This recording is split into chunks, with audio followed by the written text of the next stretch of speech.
Breakfast and brilliant ideas, coffee and conversation, we're serving up that and much more at IBJ Media's events. Join us at an upcoming event and kickstart your day with fresh ideas and new connections. Check out our event lineup and register now at ibj.com/RSVP. Welcome back to the Indiana Lawyer Podcast. I'm your host, Maura Johnson, and in today's episode, we're talking all about law student recruitment with out.Durm, partner and National Law Student Recruiting Chair at Barnes Thornburg. Durm was named recruiting chair for the firm back in February. In this role, he oversees the law student recruitment strategy across the firm's 26 offices statewide, coordinating summer associate recruiting, connecting with law schools, and building programs to help recruits understand the firm's culture and professional growth opportunities. In today's episode, we talk about Barnes Thornburg's focused approach to bring the brightest law students to the firm, what law students look for in a summer associate position, and how the world of recruitment has changed over the past few years. But before we get into the episode, let's hear from our sponsor, Taft. Taft, today's modern law firm. At Taft, we cultivate a highly respectful, transparent workplace that fosters creativity, teamwork, inclusion, and diversity. We couple our culture with a client-first approach, rewarding lawyers who understand their clients' goals and work to deliver success. Taft, the modern law firm. To learn more, visit taftlaw.com. Mr. Durm, thank you so much for joining me. Of course. Great to be here. So just to start out, can you just summarize in a nutshell, what is law student recruiting? What is your role in the position? Sure. So I've actually been oddly involved in recruiting for over 25 years. I was a summer associate at Baker & Daniels, which is now Faegre, for those who are familiar with their various mergers and things. But I spent 2 summers with Faegre and then joined them full-time, spent 8 years with Faegre before I went in-house with Duke Realty, and then I've been at Barnes Thornburg now for 13 years. But in all of those years that I've spent at Faegre and now at Barnes, I've been involved in the recruiting one way or another, whether it be on-campus interviewing students or supervising summer associates during the summers. And then 5 years ago, I started running the Indianapolis summer program. We've got 26 offices nationwide. We have 19 summer programs in those.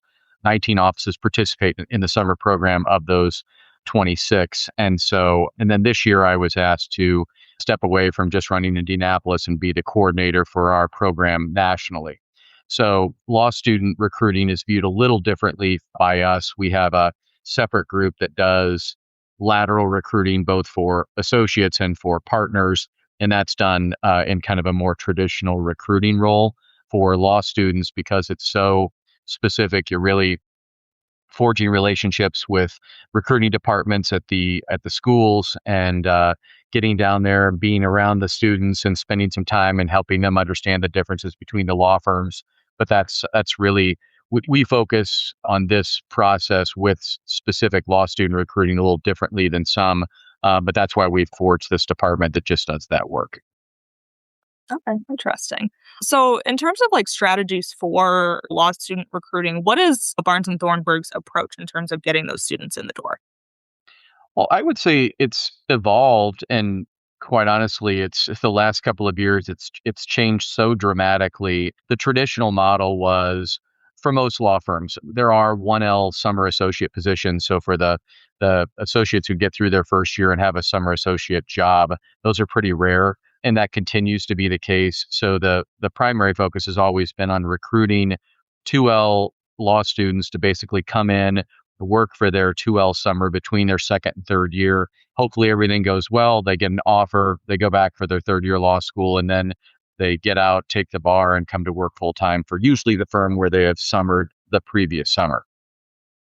That's changed pretty dramatically in the last couple of years. So we would always go onto campus. We would do on-campus interviewing. We would get down there 3 or 4 times. Say, for example, down in Bloomington at the Maurer School of Law, we would go down and host a couple of events, make how Barnes Thornburg is a little different, who we are, and the people that they would be meeting and working with as they work their way through our recruiting process. The things that have changed now is that recruiting timeline has shifted backward. A couple of years ago, where I would have been on campus interviewing, they moved the interviews and started that process right at the beginning of August. And so everything switched to Zoom and Teams meetings for all of the interviews, and which was a little unusual. I like to get down there and usually do a night before event where you get a chance to meet everybody in more of a social setting, and then you'd have the actual interviews the next day, which would be nice. This was much more of a everybody gets their 20 or 30-minute interview slot, and it goes very quickly. And so last year, that recruiting timeline got pushed back even further. So now we were interviewing rising 2L students in May.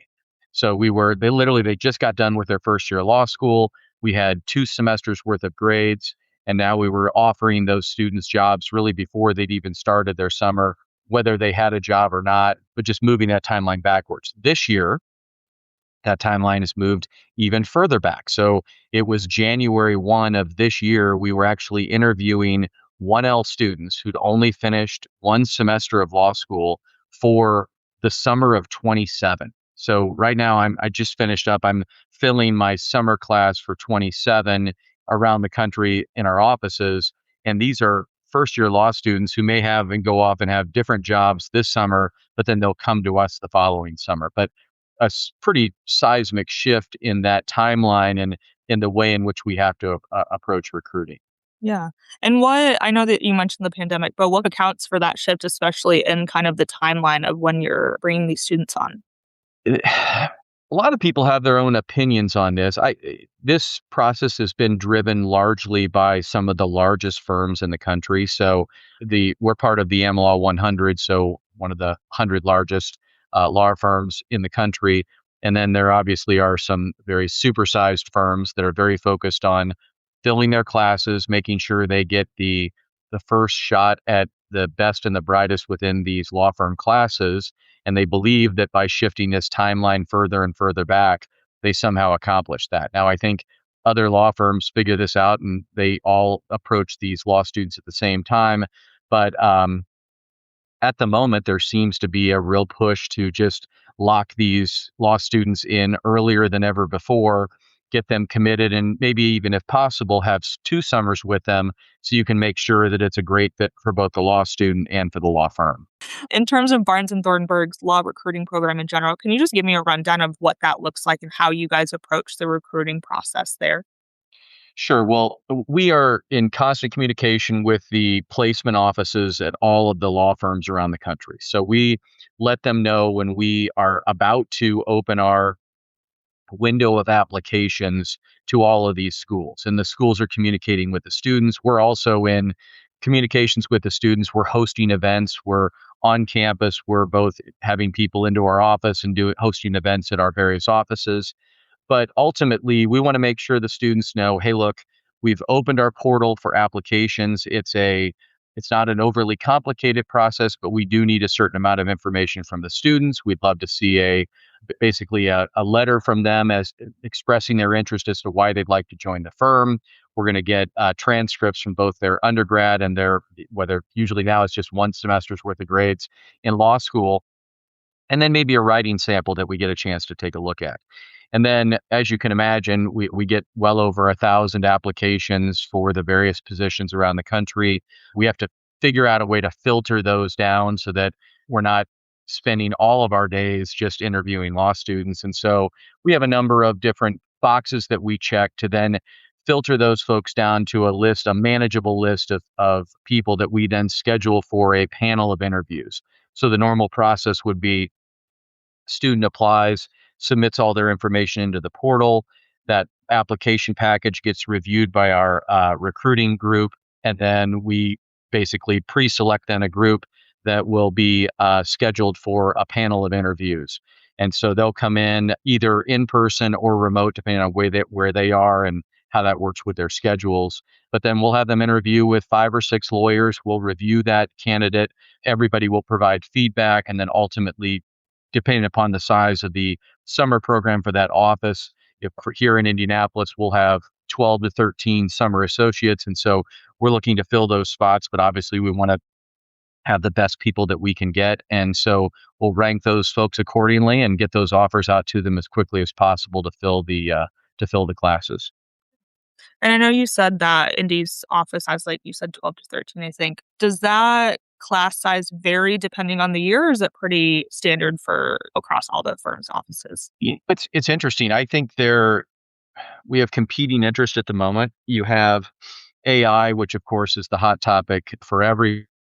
The question is this going to start replacing what younger folks are doing in the law firm classes at the early stages of their practices, or is this going to make them incredibly more efficient? And so that's one piece. I think the other is that law firms have seen an incredible amount of success by growing and developing talent from the earliest stages right out of law school and into the law firm. And so because we've had a lot of success with that, you see other departments in the law firm saying, I guess we haven't really asked for this many summer associates in the past.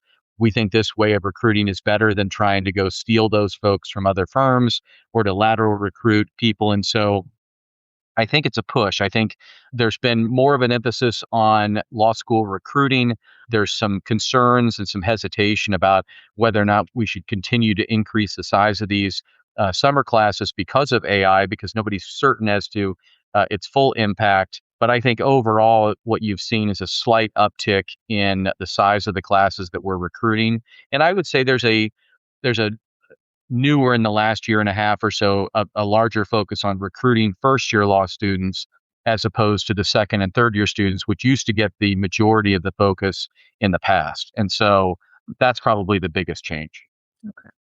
And I think the topic of AI obviously is interesting on all fronts, but I think in recruiting is especially interesting. Like you said, it could change, I guess, the roles that these students have when they come into the firm. And yeah, it's a fascinating topic. For sure. And so I know that you said that you obviously are doing recruitment and coordinating it across the country. What does that kind of look like for you in your role, obviously being based in Indianapolis and working with different offices across the country? So as I mentioned, I used to run the Indianapolis summer program. And so for each of our 19 offices that are participating in the summer program, there was a me in that role for each of those offices. So even if they only have one or two summer associates that they're recruiting for the summer, that person is still coordinating that interview process, the evaluation process, and making sure they get in and meet with a panel of lawyers so that they get enough feedback to make decisions on jobs. But my job is really to make sure that we are coordinating that effort with our recruiting team to make sure they're seeing enough applications that once they get through that interview process, that we get those offer letters out as quickly as possible. And then really for us, we're trying to present a national platform for recruiting. That if I go down to Atlanta and I interview at a law school in Atlanta and one of those students says, hey, look, I really like Barnes Thornburg. I like you. You're in Indianapolis. Obviously, you're here in Atlanta recruiting. I know you have an Atlanta office, but I really want to go to work in Dallas. Okay, we're all in luck because we have a Dallas office. And so all of us are really trained to approach this in a way that we're agnostic as to where that law student ultimately wants to live and work. And so if that's in San Diego, which who can blame anybody for wanting to work in San Diego, or up in Minneapolis or New York or one of our other offices, it's really a function of, okay, we've identified you as a qualified candidate. Now let us help you find the place where you want to settle in, where you want to live and work. And we'll make those arrangements so that when I was in that role for Indianapolis, I would connect that person with the Dallas person in that role and let them run through that process. And for us, having that national platform, I think it allows us to tap some of the best and brightest in a way that for those who only have one or two or a limited number of offices, you just can't create that same opportunity for those law students. Yeah.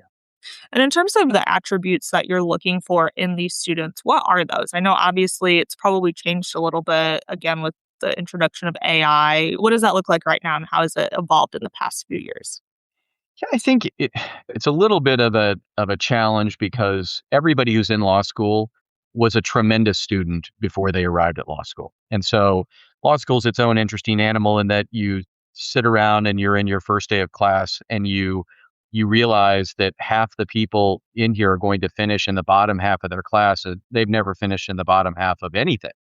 And so that in and of itself is a challenge. And so what we're looking for is somebody who checks a number of boxes. It's not an easy job. It requires a lot of time and attention and some grit. And so you're looking to harvest those details out of their resume and their cover letter that you might see. Ultimately, we're looking for really good grades, or as good of grades as we can get, so that we can demonstrate that that student has the horsepower to do the kind of work that we're going to ask them to do. But ultimately, it's an interest in, why do you want to practice law? What was your undergraduate degree in? What has led you to the path where you're now talking to law firms and thinking about coming and doing something that sounds really, really hard? And so it's an enthusiasm. It's really a combination of a bunch of things.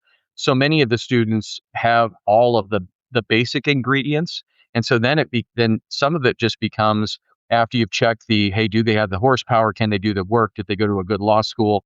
Then it's really a function of, okay, I need to see some really incredible enthusiasm. Our summer programs, as our most, are 10 or 11 weeks long. And so it's really about coming in, being really excited about what you're doing, trying to get the most exposure to the work and the biggest kind of sample set of projects that you can do, but also showing an interest in the law firm, an interest in that city. So some of the people we recruit have never spent a minute of time in Indianapolis or Dallas or wherever they are in one of our offices. But it's an interest in, hey, I want you to not only figure out what it's like to work at the law firm, but also to live in this city for a summer, because eventually you're going to roll up your sleeves and start doing this on a regular basis. And so that's all a part of that summer experience of not only just seeing what it's like to work as a lawyer and be at a law firm, but also to live and work in the city that you're hopefully going to settle in. Mhm. And if there's law students listening right now, what do you recommend they do to stand out on paper, in person, to really convince you guys that this is the position for them? Yeah, I think at a certain point, a lot of the law firms are pretty similar. And so we are trying to distinguish ourselves to them and to try to find a good fit. I think it's important to, it's hard to be all things to everybody. I think people who know themselves really well, who can write a good cover letter and give a very brief synopsis as to why they are interested in working at that law firm in that city. That I don't think it's great to say, hey, you're a huge law firm, I'm happy to go to work in any city that you have an office. I don't think that sells a lot of people. But if you look at a firm and you've spent some time or you've met some people and you go, okay, I've been in their Dallas office, I've been in their Atlanta office, I've met some people, that's a great fit for me. And let me tell you why. Because my sister now lives in Atlanta and I'm very close with my family, or my parents or grandparents live there. Show me some connection in your cover letter as to why you have an interest in that city and why you might want to end up there full time. And then show me that a little bit of something about the law firm and what ultimately attracts you. I mean, we all pay a decent amount of money relative to others, and so all those things being equal, kind of have to show me that you've identified an interest in that's why you think there's going to be a fit. Because that's we're not all things to all law students. There are certain things that we can't provide, and that's okay. But when we do match up with that student, I'm certainly able to communicate why I think it's a great fit for them and how we check a bunch of boxes for them, whichever city they ultimately decide to work for with us. Yeah. Yeah. And in talking myself to firms and students and whatnot, something that I think is a top priority is just the culture of a law firm and how to build that so that these students want to be at the firm and want to continue with it. How do you guys approach that culture aspect in terms of mentorship and these attributes that you can give to students in the program? Yeah, I think each law firm, though they can be a little bit similar in a variety of ways, I think they all have their own separate culture. Mhm. And identifying that and making it clear to students early on, I think is good for everybody. When I went to IU in Bloomington at the Maurer School, and when I was looking at law firms, I can tell you that Barnes Thornburg was known as the stuffy law firm back then. It was 30 years ago, and stuffy certainly wasn't what I was looking for at the time. Baker and Daniels really appealed to me for a variety of reasons. They just opened a new office up on the north side of town, and it was an exciting and a really good fit. And so for me, when I'm recruiting law students now, I really sell the people and the connection and the teams that, I think it's important. These summer associate experiences, it's not just about trying to figure out what type of law you want to practice when you graduate. It's about finding a group of people that align with similar interests, similar work habits, similar approaches to the work.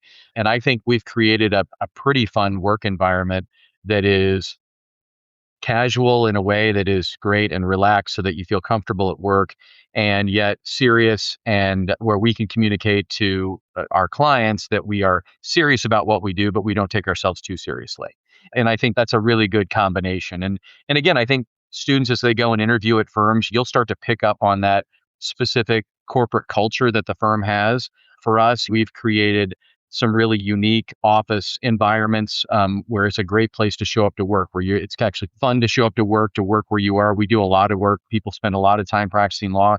It's one of the bad sides about billing your time on an hourly basis, but we try to create an environment where it's relaxed and enjoyable, and in a place where you can do some really good work. And so for us, that's what we're selling, in addition to all of the other stuff related to the platform and the clients and the kind of work that we're doing. So that's really all a part of our sales process. And I just want to go back a little bit just to touch on AI, because I don't think I asked enough about that, and I think it is an interesting topic. In regards to AI, how is it changing the recruiting process? Has Barnes Thornburg kind of looked ahead at how this could impact recruiting in the next few years, and how do kind of students, or how should they maybe approach the technology? Well, I think it's important, if I'm a law student in today's environment with so many of these incredible artificial intelligence tools that exist, I want to be very conversant with those tools. That ultimately the old folks who populate the partnership ranks of law firms are going to be looking to the new lawyers to show them and to help them navigate a process that is pretty foreign to them at the moment. So immediately that tells you that those new lawyers are going to serve an incredible function. Oftentimes they're going to be significantly more efficient, which then makes them more profitable. And so there's a lot of value there. The concern, if you're in law school, saying, well, everybody talks about all these software applications that exist, and it can function as a third or fourth year associate in the way in which it can produce work. The short answer there is, okay, did the internet eliminate entry level positions at companies, or did it really move that work that those folks are doing up up the chain to do more sophisticated interpretation of that work? And this is really more of a computing mechanism that allows you to be incredibly more efficient and fast at what you do. I think that's where we are at the moment. The issue is, if you don't create third and fourth year associates for the future that ultimately then become partners who oversee the work that AI generates. I mean, we have some incredible software tools now, and I'm blown away by how fast the processing occurs. However, I review that information that's generated all the time. There's mistakes made. There is a AI at the moment throws up on your screen, for lack of a better term. And then it's really about you filtering out what is important and what's good to share with the client, what's valuable, what's not, because it just doesn't have the refining element that experience brings you in the practice of law. And so it's a great processing tool, as was the internet when it came along, and we've all figured out ways to use those tools and be more efficient. But I certainly I don't see an elimination of jobs the way that some of the doomsayers have indicated would be the case if AI comes along and just starts replacing kind of new lawyers that we're minting out of law schools these days. And then final question for you. Obviously, Indiana specifically, we're looking at a lawyer shortage here. Is there any way, or is there any specific way that Barnes and Thornburg is approaching the recruitment strategy because of this? Because it's obviously Indy's metropolitan, but there's other communities that the firm reaches. Yeah, we are in a unique spot here in Indianapolis where we have these 26 offices. They're great. Up in Chicago, we have 100 plus lawyers. We have a very large office in Atlanta and in Dallas and in other cities. But I do tell our other hiring partners in the other offices that we have a unique spot here in that if you decide that you're going to live and work in the Midwest and you have done fairly well at your fairly decent law school or great law school, you're going to want to come talk to us. And so as a result, we benefit from the fact that we get to talk to the best and the brightest law students who are coming out of school who are interested in working in the Midwest. And so that might not be the case in Dallas, where you have historic blue blood firms that every law student who comes on says, well, I have to talk to these 3 firms. Well, Barnes Thornburg may not be on that list in Dallas, but they are on that list in Indianapolis. And one of the great things about technology and the ability to work remote and to work across our offices, we have all these offices around the country. And what lawyers figure out very quickly is that we have some of the most incredible talent here in Indianapolis, and they seek that talent out and use them. And so when I am talking to new law students who want to know, how do I become a subject matter expert in my area of practice really, really quickly, go to work for a law firm where you have lots of lawyers from all over the country who are calling you up and asking you to help them on projects that fit into your category of work. And so for us, it's really about hiring the best and the brightest, putting them here in Indianapolis, knowing that our cross-office technology allows people to use those resources. And then for the people who are here in Indy, it's a chance to become really, really good at what you do and have an incredible amount of experience relative to your peers who may not have all of these other resources to draw work from. And I think that probably is the biggest difference. We have not suffered from the issue of the lawyer shortage because, again, I think we're in a unique spot where we are. And I tell the folks around the rest of the country, hey, look, if you're having a hard time recruiting law students to your office location, let us help you. Identify an area or a practice area, and we'll go get the talent, and we'll put them here in Indianapolis, and you can use them, and it works out really well that way. But that's been the way that we've dealt with it. But again, we're in it's a great spot to be in. We're very fortunate, and but we don't take that for granted. It's one of the great things. It's why we get to talk to all these great law students all the time, and it makes us very fortunate to be able to have that opportunity. Yeah. Indianapolis is definitely a great hub for the legal community, for sure. Yes, for sure. Before I let you go, any other questions I didn't ask that you wanted me to touch on? I don't think so. I think the biggest thing is, and it's great you're touching on it, it's just such a quick and dramatic change in the way that recruiting is happening. And I'm sure the law students are listening are also trying to deal with this and kind of wrap their head around how quickly all this stuff happens. Yeah. But this last month and a half has been a wild recruiting time for us, for both 1Ls and for 2Ls. Absolutely. All right. Thank you so much, Mr. Durm, for coming on and for sharing your insight. I appreciate it. Sure. Thanks for having me. Appreciate it. Thank you for listening to the Indiana Lawyer Podcast. As always, you can read more about what's happening in the legal profession around the state by visiting our website at theindianalawyer.com. There you can also find more episodes of this podcast, as well as episodes from podcasts across the IBJ Media Network. You'll also find stories from our fellow IBJ Media publications there. That's the Indianapolis Business Journal and Inside Indiana Business. And don't forget, you can also subscribe to our daily newsletter for all the latest news, and that link is also on our website.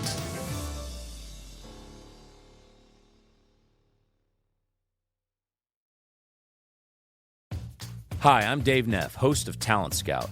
On this show, we shine a light on Indiana's next generation of leaders who are making a difference in business, community, and civic life. These are real conversations about purpose, mentorship, and building a future that matters. Join me as we invest in leadership that lasts. Subscribe now on your favorite podcast app or listen at ibjpodcasts.com.